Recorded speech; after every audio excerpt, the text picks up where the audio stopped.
Basta gani kaon ng hisgutan, kanang lugar na atong malaagan, dili pwede na nadili na to matilawan. Bahala nagdili na mahalon. Kaning atong limit dili man ni pang sky's the limit. Ito ratas bahalag bratohon pero namnam gihapon. Nang tara guys, ubanin na pod mi sa atong kalaagan. Tripping sa turon mga kajamaw, banin na pod mi sa atong trip. Kini kay trip gajud ni kay trip to Cebu man eh. Dili man na pwede na makalaag tag Cebu na dili ta makatilaw diri sa pagkaon nila. Di ada ito ta sa Sugbo Merkado guys. Ato na punta sa atong Tagalog version 1 2 3 pazoak. Nandito na nga pala si boss. Gusto niya nga daw palang gumala dito sa Sugbo para lang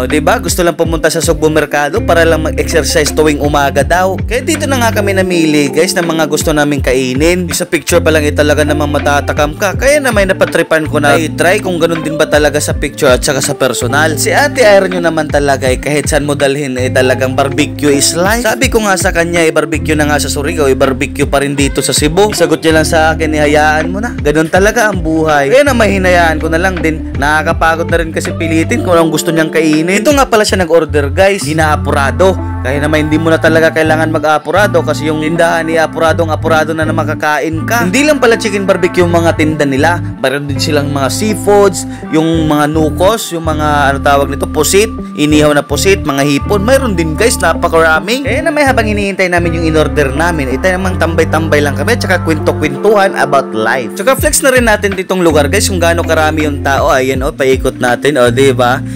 Napakaganda din kasi magkwento-kwentuhan dito habang tumatambay, hindi ka naman papaalisin. Pero syempre, kailangan umorder ka rin kasi para naman sa mga umorder yan eh. Saka hindi nga rin lang pala budget meal yung mga tinda dito. Mayroon din sila mga street foods, mga Korean foods. Pati nga yung mga pagkain ng mga Arabo, yung mga kari-kari, mayroon din sila dito guys. Halos kumpleto na nga lahat. Mga native chicken, kung ano-ano pa, bulalo, mga pares, mayroon din. Pero ako kasi, dun kasi ako bumabase sa picture kung saan ako natatakam. Maya-maya kasi nandito na nga yung in-order ko guys. Ayan, dumating na nga. Thank you Lords. Ayan. Meron nga pala sila ditong Java rice, tsaka may hipon na rin. Tsaka yung pork barbecue nila guys, makikita nyo hindi siya masyadong sunog. Kaya naman titikman natin yan maya-maya kung kumusta naman yung lasa. Si Zion naman yung Sugbo Merkado ay ginawang plaza, itakbo ng takbo, paikot-ikot. Pero hinahayaan lang namin guys kasi na may nakikita din naman. Para naman makakapaglaro rin. Wala kasi siyang kalaro guys kasi mag-isa pa siya. Tingnan nyo nga to guys, napaka-cute naman ng batan to. Talaga naman pawis na. Maya-maya nag-aabang na nga si Ate Iron na tawagan yung number niya.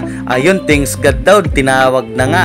Ayun, dami pang papasok guys. Dami din gustong gumala dito. Sa tingin ko naman ikakaunti lang yung taga Cebu dito. Kadalasan siguro dayo. Pero kagandahan lang dito guys, hindi ka lalaiting Bisaya. Pero hindi rin naman nilalait ng mga Bisaya yung mga Tagalog pag pumupunta dito. Hindi kagaya dun sa vlog ni Tito Mars guys ba. Napanood nyo ba yun guys? Kasi nga daw habang tumatagal yung mga tao daw sa BGC, napapalitan na dun ng mga Bisaya at Gigimon. Talagang nakailang beses pa siya paulit-ulit guys ng Bisaya, Gigimon, Iskwami. Parang nakakabad trip lang pakinggan ba? Tapos yung mga Tagalog pag napunta dito sa Kabisayaan, talagang nire-respeto, di ba? Wag sana ganun. Pero alam ko naman di naman mapapanood ni Tito Mars to eh. Kasi kung tustusin mas mayabang pa nga yung mga Tagalog pag pumupunta dito sa Kabisayaan. Alam mo naman talaga sa kanila lang yung Pilipinas. Pero okay lang yun guys, balik tayo sa topic natin. Ito na nga, kumain na nga kami at nag-order na nga si Ate Iron yung ng puso. Yun naman yung 10 piso nila dito guys, kung gaano kalaki.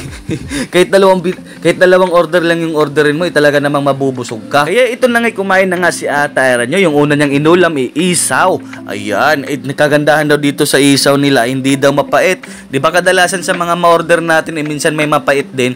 Siguro hindi malinis ng maayos, pero ayos lang naman yun. Tapos nag-order nga rin pala siya dito ng paa ng manok.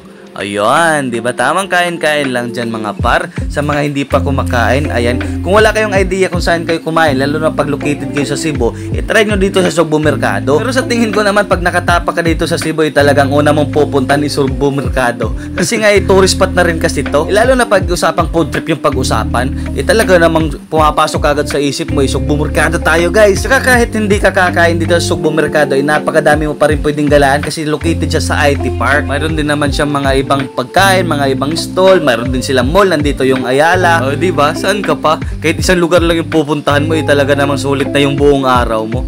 Kaya ayan guys, tamang kain-kain lang tayo guys. At sila nanay naman, ibilib-bilib kay Zion kasi napaka-hyper nga daw.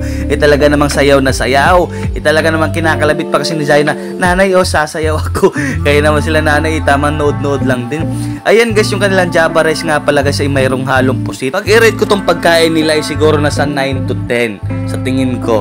Kasi masarap na sarapan ako guys Tsaka parang gustong-gusto ko siya kamayin. Tsaka okay lang din naman siya kahit nakalagay siya sa pack lunch. Kasi nga siguro kaya hindi na nalagay sa plato kasi nga hindi mababalik yung mga plato guys, mawawala.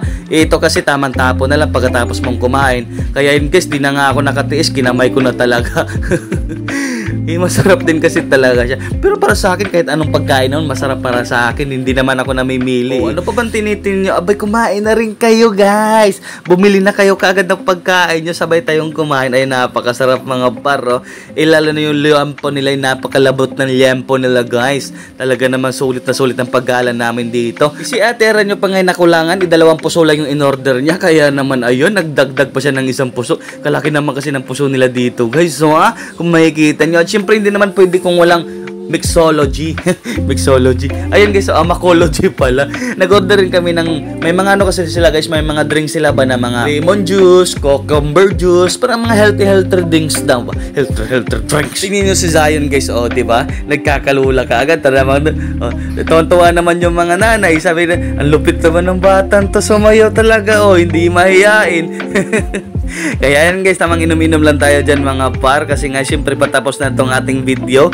Ayun sinasabi ko guys, drinks na ano siya, parang lemon ba, pero masarap siya guys, medyo matamis siya. Tingnan naman yung mga pinagkainan namin, talaga naman may natitira pang isa, sayang. Saka hindi pa talaga ako nakuntinto guys, talaga naman tumikim pa ako sa pre-test. Ayun yung pre-test nila guys. So ilogi ka ngayon, makakatatlong pre-test tayo. Tapos syempre tumikim na rin si ate nyo. Ayan kung ano lasa. Tsaka fried chicken lang naman siya guys, pero parang ibang pagka fried chicken, walang buto. Ano yun? Puro laman. Siguro laman lang ata to ng mano. Ito yung tinda nila guys, so pakita ko sa inyo. Ayan, sa halagang 190 special offer. May mga drinks din sila dito. Ayan, di ba? Pero syempre hindi na kami bumili kasi nakakain na rin kami na parang straight to go home na kami at magpahinga. So yan lang guys, babalab.